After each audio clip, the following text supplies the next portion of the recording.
What's up, everybody? It's Jamie Jordan, and today we are going to talk about old school disabled gaming.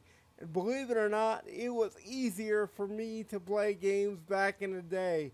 I started with an Atari 2600, and we all know how that worked out. It was a controller with a single button, and you see it on the screen right there with me. We all know that controller, and it was very simple because you could set it on a table or a tray or whatever you needed to do. Because the key with me is for me to be able to successfully game, I've got to be able to set a controller on a table. And this was very simple. It was a very easy way for me to start. And I got to tell you guys, from the second that I played Combat on the Atari, I was totally hooked. No joke. Totally loved it. Of course, as I got older, picked up the NES. Actually got it for Christmas one year. And my parents were smart enough. I don't know how they knew this. But the NES they actually also got with the NES Advantage. This was a joystick that you see right here. Very, very cool, completely compatible. And if you will notice, it had bigger buttons, it had select and start, it had all of that. And here's the selling point for me as a disabled gamer, it had turbo for each button. And turbo on each button was selectable. You could turn it on, you could turn it off, you could do whatever you needed to do, and you could adjust the speed. I played a lot of games using this controller, and I was competitive because I didn't have to worry about the speed of button presses. And we're going to talk about that again in a later video about a current game that's out there right now that I'm having trouble with, but we'll get to that later. Of course, as I got older, I picked up the Sega Genesis and Super Nintendo. You can see those controllers right there on the screen. And like I said, completely compatible. And much like the NES Advantage, also had turbo for each button. You'll notice turbo is very important because, like I said, I don't have to worry about the speed at which that I was pressing buttons. I even had a controller for the N64. The N64 was the first ever analog controller, and I actually had a joystick that you could actually move the stick between the directional pad and the analog stick. You can see it right there. Again, we had the camera buttons, completely compatible, and again, turbo buttons. I cannot reiterate that enough.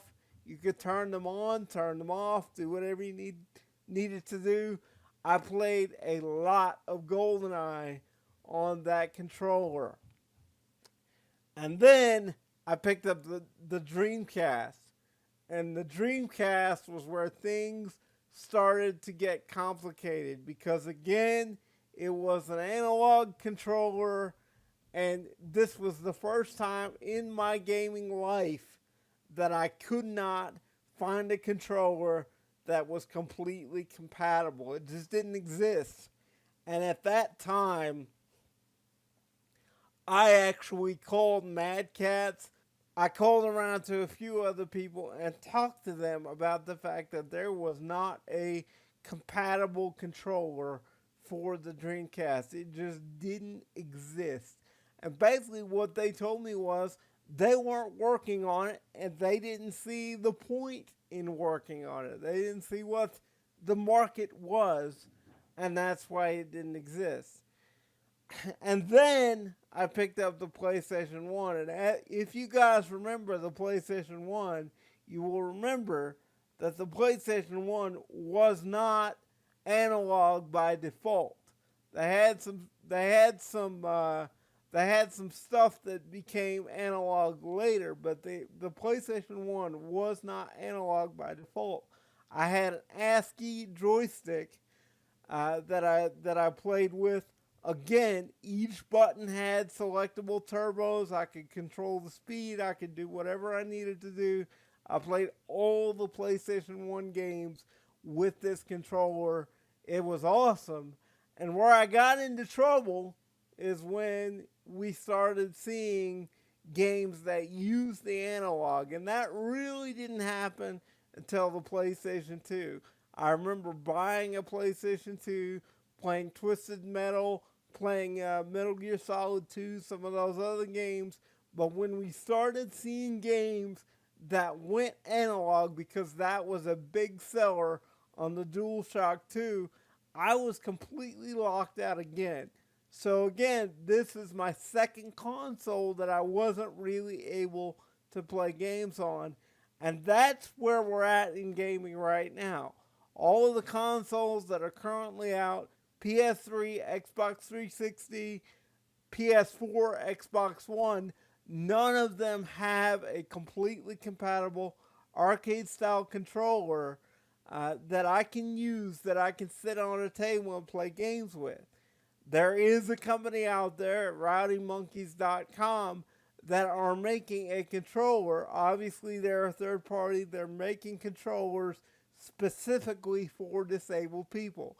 And in my intro video, I mentioned that there are 70 million disabled gamers out there. 70 million.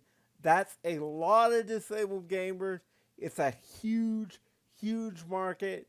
And there is one company making joysticks out there. That is insane. I am hoping to have one of these controllers to play some games with, to review, to let you guys see what it is that I play and how I play.